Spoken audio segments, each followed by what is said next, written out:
My father pointed at the door and said, "Get out. You're no longer my daughter."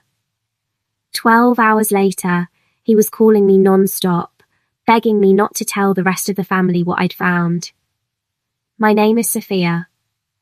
For 28 years, I believed my dad was my rock, the man who taught me to ride a bike, wiped my tears after every heartbreak, and promised he'd always protect me.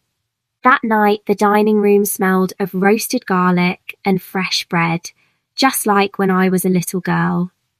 Candles glowed. Mum's best china was out. I had driven 3 hours because he said we needed to talk as a family. I even brought his favourite dessert. I thought we were celebrating my upcoming promotion. I was wrong. The second I mentioned moving closer to the city for better opportunities, his face changed.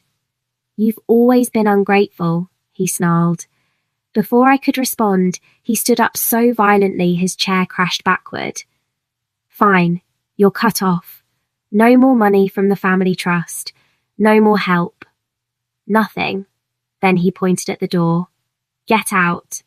You're no longer my daughter." I left in shock, tears blinding me the entire drive home.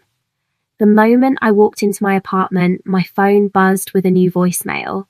His voice was ice cold. "Sophia, don't ever come back. We're done."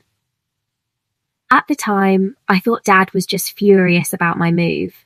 I had no idea he'd been hiding something for nearly 2 years.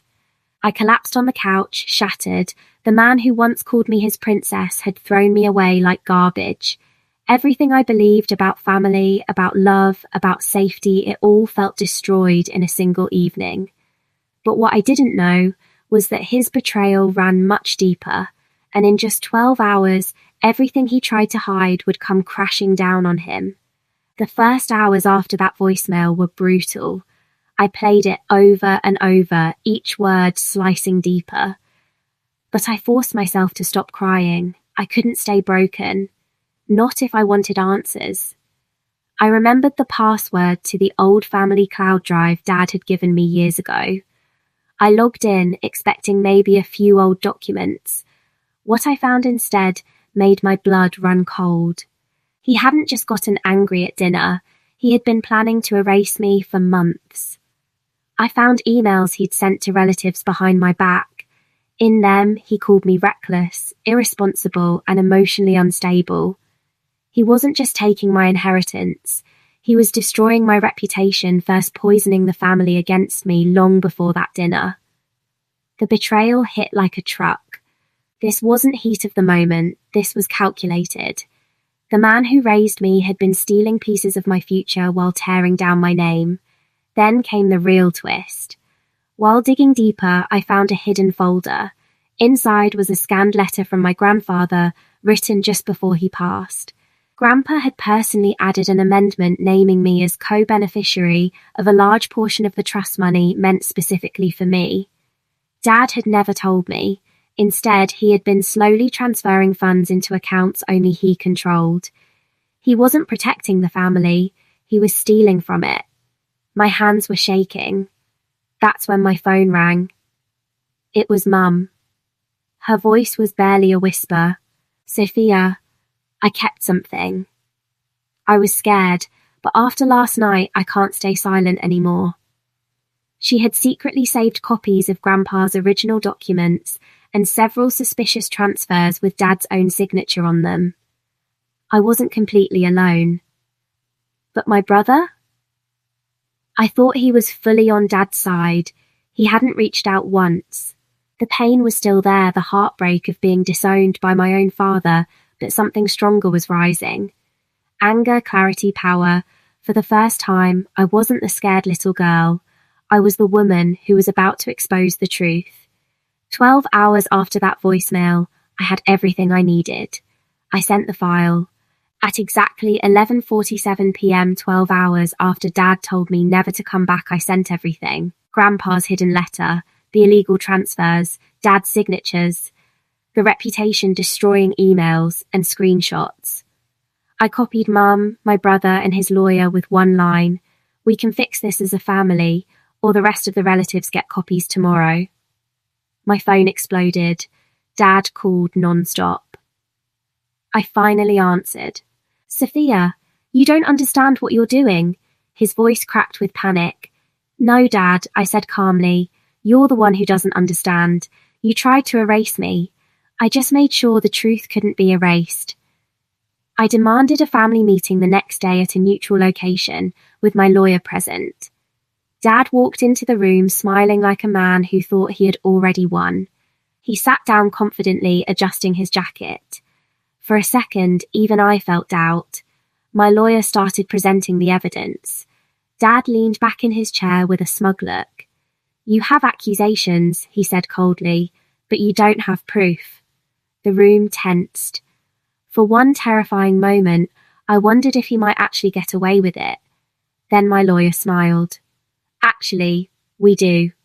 She opened the final file of video recording Grandpa had made months before he died. Grandpa looked straight into the camera, his voice weak but full of love. "Sophia, if you're watching this, it means I wasn't here to protect you. And if my son tried to take what belongs to you, everyone deserves to know the truth. My wishes were clear. Don't let him steal your future." The room went completely silent. Dad's face turned white. For the first time in my life, I saw my father's hands shaking. The man who had controlled everyone in the room couldn't even look anyone in the eye. Mum finally spoke, her voice trembling but clear. "All these years I stayed quiet. No more." Then my brother, who I thought was completely on Dad's side, pushed a folder across the table. "I found these too," he said quietly. I couldn't ignore it anymore. Dad completely broke down. He tried to deny everything at first, then got angry, then begged. But it was too late. The truth had escaped him. A week later, every relative knew what he had done. The story he had spent years carefully controlling had finally escaped him. The man who tried to destroy my reputation was now the one everyone whispered about. In the end, as the meeting wrapped up, Dad looked at me with defeated eyes and said, "I never thought you'd fight back." I looked him straight in the eye and replied, "You didn't lose a daughter when you pointed at that door. You lost the ability to control one." Those words felt like freedom. Today I live in the new city. I got that promotion and so much more. I'm building a life on my own terms, surrounded by the family members who finally chose truth over control.